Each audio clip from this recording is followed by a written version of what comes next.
And as a small business owner, it's really, really easy to spend money. You're going to have more opportunities than you ever imagined to spend money. You're going to have to buy that business card and that letterhead, and oh, what if it's not right? And there's that piece of shiny software that you have to buy. It's so easy to spend money. But the biggest resource you have is cash flow, and managing your cash flow is paramount to your growth and success. So be slow to spend. If you think you have to spend something, think about it. Walk away.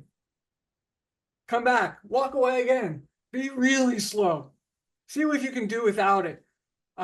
Cash flow is king.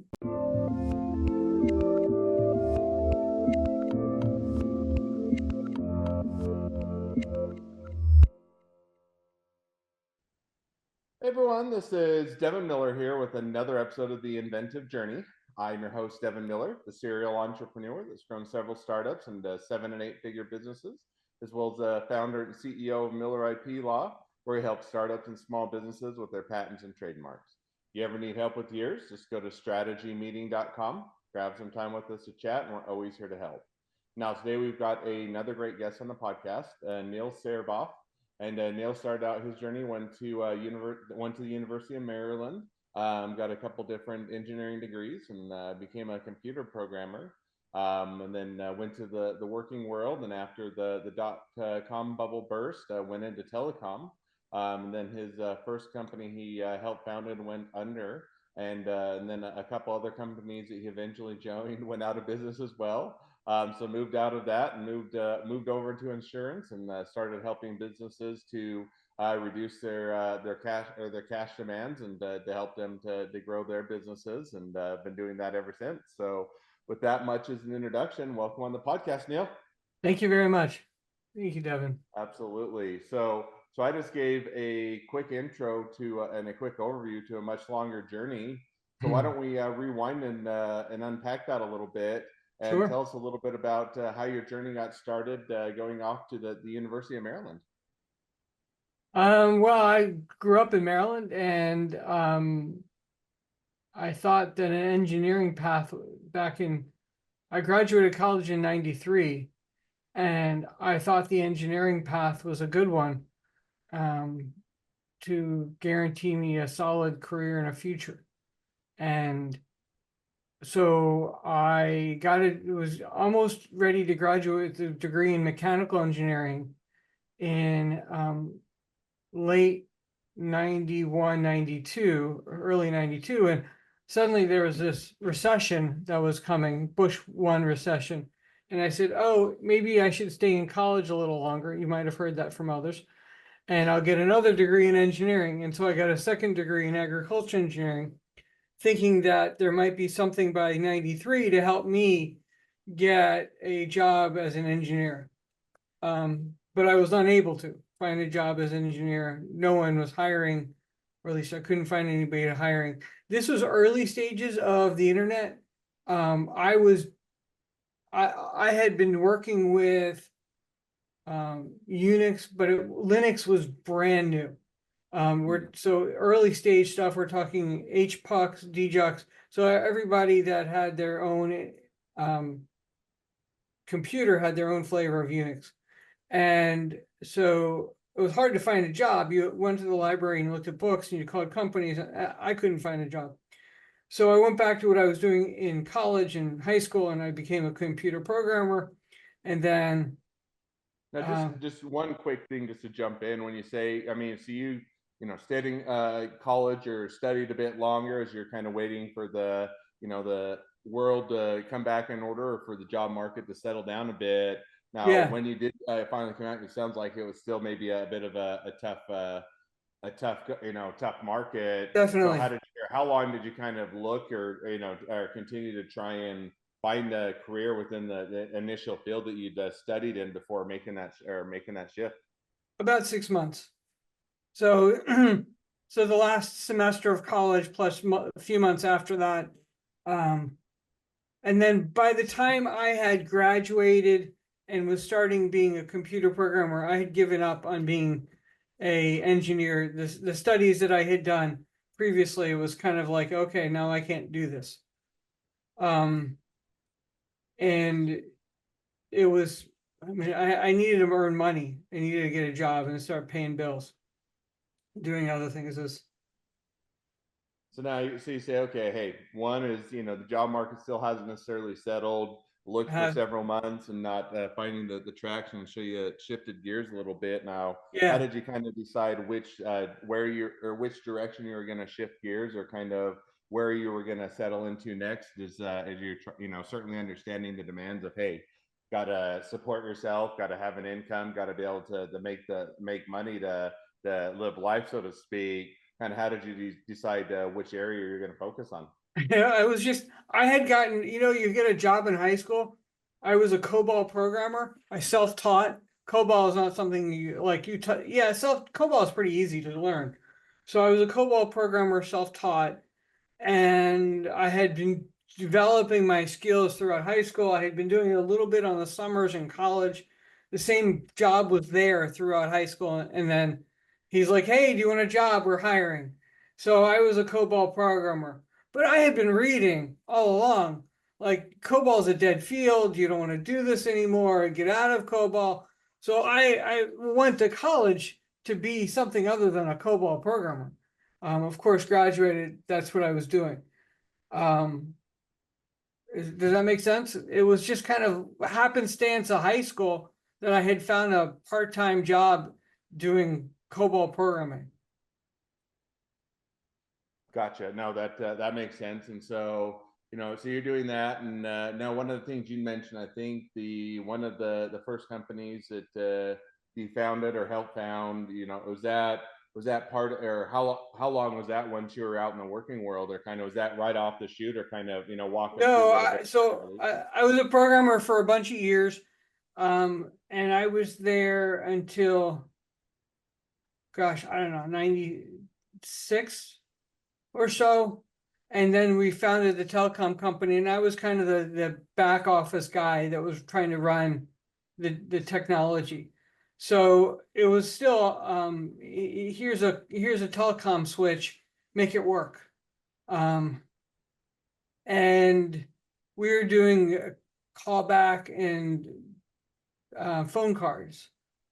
When the callback is something that you don't have anymore because you can do IP telephony, but callback is one where if you're in another country, you ping a server in the US and we connect a line from the US to your country and then connect from the US to wherever your destination is. And it gives you a rate arbitrage that you didn't have before. It's not as much necessary. Hmm.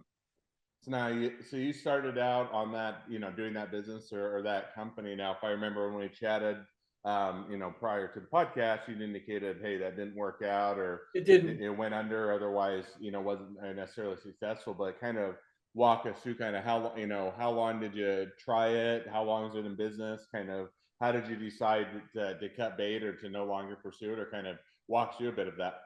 So we were bootstrapping the company. And one of the things about telecom is it's really intensively expensive for the equipment. You buy a switch and that's whatever hundreds of thousands of dollars plus equipment. Plus you have to deal with the fraud because you're talking about international people and how do you get your money?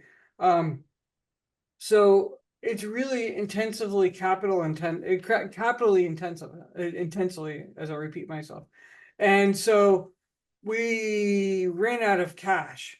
So as we're trying to grow the business to add more customers to make it cash flow positive, about 2, 3 years in, and I should write this down so I know yeah, the business ran out of cash. We had money coming in, we had receivables, we had lots of business, but you easily blow through hundreds of thousands of dollars just, oh, I need a new switch because my volume has grown. And now what do you do? Um, okay, and then so as your volume grows, then you have to commit to more resources. That's more of a telecom switch to handle all the calls. Plus, you're talking about more purchasing of telecom lines. So now your physical pipe that you're leasing from the phone company gets bigger, and each step up costs you more money, and it's all forward fronting all that money. Which That makes sense. So now we're kind of jumping to the business side of things. So figure out, hey, cash, don't have necessarily the cash flow or the cash reserves in order to make a go of that business, whether or not, it may have been a great business from a business perspective, but there's also or from an opportunity perspective, but the business perspective and the cash reserves may not have worked out. Now, I think from there, if I remember right, and correct me if I'm wrong, that you also went and joined a couple other companies or started yeah. doing those, and those kind of had an outcome where they didn't work out in the long run either. So maybe walk us through a bit of, kind of what that evolution was, or kind of how that worked out. So I'm a telecom guy, doing telecom engineering. And so I jumped to another company called Windstar, which is now no longer in business. And also had the same problem of trying to grow a company with cash flow problems. And Windstar, I started doing, they had his E911, and 911 network is totally separate from the PSTN, public switch telephone network, that people use to dial on, so that if your phone network goes down, the E911 network doesn't. I knew nothing about 911. I learned it all on the job. I was living about an hour and a half to 2 hours away from the job. And so they opened up a local phone office in Baltimore where I was. And about a year into my job, and I jumped over to that new position where I became a sales design engineer, designing wireless networks for businesses. I didn't know anything about this, so it's not like I knew anything. I was just like, oh gosh, it's a job closer to home. So now I'm doing point-to-point telecom communications. I'm helping to provision. There's classes of telecom switches. So I started in my little one like a class 1. When you have a citywide, it's class 5. It's a huge scale upward. It's totally different. They're both Unix boxes, but just tremendously. We're talking the difference between a mini PC and an entire room. Just the computer sizes are just very different. And so I was helping with the provisioning. That's where you set up a customer online. I was designing their networks. I was doing a lot of network kinds of things for the customers on the premises of that location. And I did that for about 3 more years before the company went under. Now, so, kind of had that evolution, both, worked to found your own business and necessarily worked out, or worked for some early stage or smaller businesses, they worked for a period of time before kind of having issues of Right. going under. So you did that. I think you did your own business, and then you worked for a couple different. Yeah, and then I worked for small another businesses, one. So I'll get to the next one. So when Windstar went bankrupt, I joined another company called Comcast Business Communications, CBC. Comcast Business is not around anymore either. And CBC was, oh, we're Comcast. We can do telecom for businesses because we know how to do cable installations cheaper than everybody else. And so they thought that they could price their telecom for free because they just said, oh, we do it better than everyone else. And so I was then designing OC optical networks for Comcast, but citywide networks, designing the switches, like $1 million routers, essentially, to route traffic between the different points on the Comcast business communications network. Here's a manual, figure it out. But as everybody else before me, CBC, Comcast Business Communications, found out that they weren't doing the numbers right either, and they went bankrupt too. And that was my third one. And It was 2001 at that point, and I was out of job opportunities because no one was hiring in telecom at that time. Makes In sense. fact, it was a recession, So another you go one. through those kind of evolution of businesses. You kind of, or get a feel for, hey, one is, both when you doing it did on your own as well as work for others. It's a hard game to, telecom and startups and small businesses and figuring out the Yeah, numbers and servicing. It's a hard game. And so now as you've kind of come off of the doing those different opportunities, exploring those and pursuing them, I think that at one point, then you kind of gravitated towards what you're doing now, or kind of yeah. switching gears a bit. So maybe walk us through a little bit as to what that looked So like. that's great. When I was in my own business, it failed, and then I joined other businesses, failed. And so during that process, I was going part-time at night to graduate school, and I picked up an MBA to try and understand, finance focused MBA to try and understand why my business failed and how to make my business succeed in the future. So now I'm in 2001. I am trying to find a job again, and there's no one in telecom hiring because that's all my experience. I couldn't go back to being a computer programmer. I'd been out of it for 7 years, 8 years, and I really didn't want it. And so I looked around, and the only people hiring really were the insurance people because they hire everybody. Which, if you've ever, anyway, so I got into that, but my focus was more, yes, I wanted to make money, but I also wanted to help businesses be more successful because I had seen enough of businesses fail to know, okay, this is where we went wrong. This is where they went wrong. The mistakes you see as a business develops, I could use some of those lessons to help others as I grew my business. So now, see, and I think it makes sense. Sometimes you say, "Hey, I've got I don't know, a gap or shortcoming or whatever you want to call it within the knowledge base in order to be successful." So, gonna go fill that in. So you got the MBAs. Okay, I'm gonna get some of that financial background or understanding to to avoid some of the shortcomings you saw in the previous business you did and the other ones.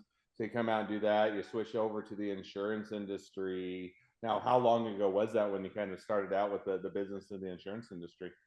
2001, right So did after the that dot-com bubble. 2001. So you're coming up on now, 23 years ago. So now Yeah. with that kind of background, walk us through.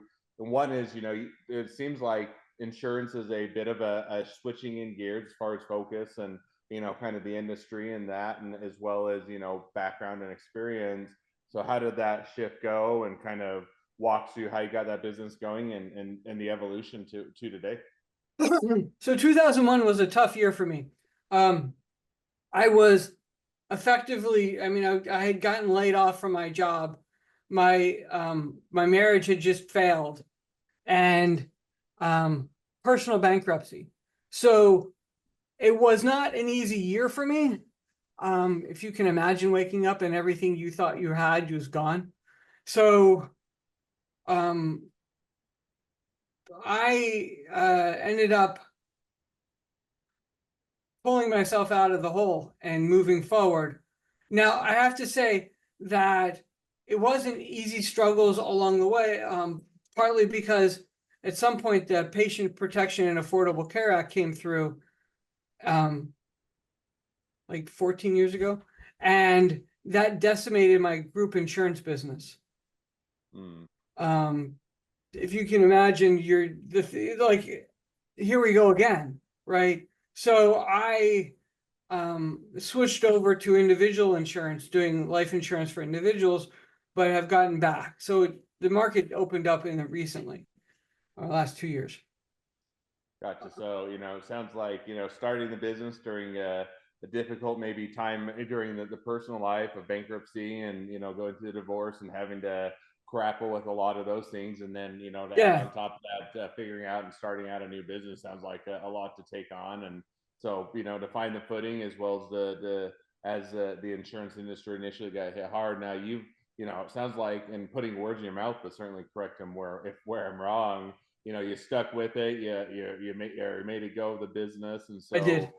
kind of as you were figuring those out and getting the footing and getting things started, did it kind of reach a point to where it leveled out or started to get or gain traction or get customers, or was it kind of always a hit and miss and a tough going, or kind of, how did it go after that initial phase of getting it started?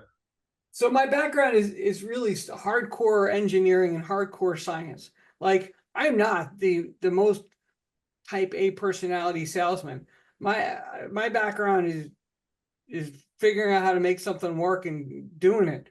So it's hard as a salesman, because that's really primarily what I do, to transition from one focus to another.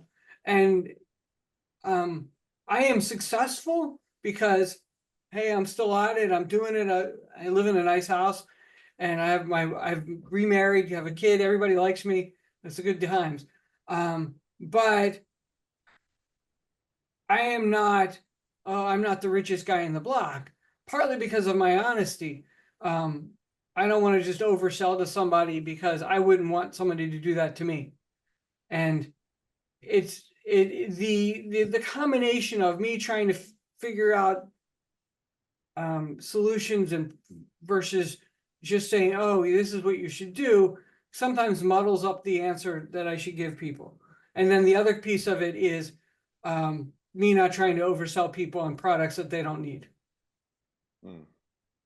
So now you see, and that one is always a hard balance. I mean, I think in the short term, you sell people things they don't need, or you make it, or the quick win or the quick buck. In the short term, it can be beneficial. You can make a little bit of, you can make that quick dollar. And yet, if you're in it for the long run, one, you have to feel good about what you're doing and the morality and the ethical nature of it in order to stick with a business. But two, I Yeah, think in the long run, setting up that reputation of people wanting to stick with you and continue to use your service, you have to realize it's a longer term investment versus, hey, I'm going to make an extra little bit of money on the short run, but in the long run, it can be detrimental. So now, exactly. kind of with that in mind, kind of catch us up. Where's the business at? You started to touch on it, but where's the business at today? Kind of where are things headed? Kind of looking into the next 6 to 12 months. Kind of where do you see that the business continuing to evolve to? So there's still the legislative risk. Um, the Patient Protection and Affordable Care Act, PPACA, ACA, Obamacare, whatever you want to call it, politically neutral in this one, call it whatever you want, is still around. And the next Congress or the Congress after that might change the rules and the laws on it. Who knows? So I need to be flexible enough still that in case my group business goes away, I can still help people. But where the market is right now is 20 years ago, when I was helping businesses, group benefits and individual benefits were different. Group health insurance was better, much better than individual health insurance. Today, group health insurance and individual health insurance are roughly the same. So what we're trying to do is provide the employee the best solution to help them. So it may or may not be better for them to have employer-sponsored health insurance, depending upon the employee's individual situation. But as an employer, you still want to use benefits as a way to attract and retain employees. So how do you provide a benefit that helps your employee? It's a beneficial, but also not hurt them on the individual health insurance marketplace. And so that is where I see my focus, is helping employers grow their benefit side, being able to offer more and more things that an employee might not be able to get somewhere else, but also not hurt the individual employee on their health insurance. Hmm. Well, sounds like can or continue to explore the different opportunities and evolution, and it's interesting. Kind of as it seems like it's one where for a long period of time, insurance seemed like it didn't really change much, and there wasn't much of an evolution, and then Boom. things seemed or to have a bit of shifted gears or to evolve, and as people grapple with the changes within a lot of the environment, politics, economy, and everything else. That one that introduces new difficulties, but also opportunities. So it sounds like kind of Correct. is an ongoing evolution for you. So, well, with that, now as we've kind of caught up to the present day of the journey and even looking a little bit as to where things are headed, great time to transition to the two questions I always like to ask at the end of each episode. So we're going to jump to those now. So the first question I'd like to ask is, along your journey, what was the worst business decision you ever made, and what did you learn from it? So when I was starting up my company, um, the worst decision we made was to try and grow, not focus on growth, but diversify. It's a question of what opportunities do you take? And so we were like, oh, let's do this and this and this. So there were three things that we're trying to do. If we had focused on two instead of three, we'd have grown slower, but we would have managed our money, managed our time, because it was just really me doing a lot of stuff. So we probably would have been further along and further successful than if we had tried to chase down every opportunity that was presented, every little shiny thing. Hey, there's another way to make $1 million. Ooh, right? But it didn't always work. And so I wish that fast forward, go back 25 years ago or 30 years ago, we had looked at it and said, oh, if only I had focused on one thing. And then once we had built that up successfully, we had gone to the next thing instead of trying to do so many different paths at once. No, and that's a hard thing. It's one where, especially as you get started as your small business, you're evolving, you're seeing things shifting in that. You kind of have to look and see, hey, on the one hand, taking advantage of new opportunities, doing things a bit differently, adding features and differentiating yourself in the marketplace are all beneficial. And yet, Yeah, by the same token, sometimes you also look at it and say, hey, sometimes chasing after all of those, different opportunities or those different features split attention, muddle your message, drain resources, and otherwise can be exactly. detrimental. So, kind of finding Exactly. that right balance is an area where it's easy to make a mistake, but also a great one to learn from. Yeah, yeah. So, now, second question I'd like to ask is, so now if you're talking to somebody that's just getting into a startup or a small business, what'd be the one piece of advice you give them? Yeah, that's also somewhat easy. Things you've learned in life. And as a small business owner, it's really, really easy to spend money. You're going to have more opportunities than you ever imagined to spend money. You're going to have to buy that business card and that letterhead, and oh, what if it's not right? And there's that piece of shiny software that you have to buy. It's so easy to spend money.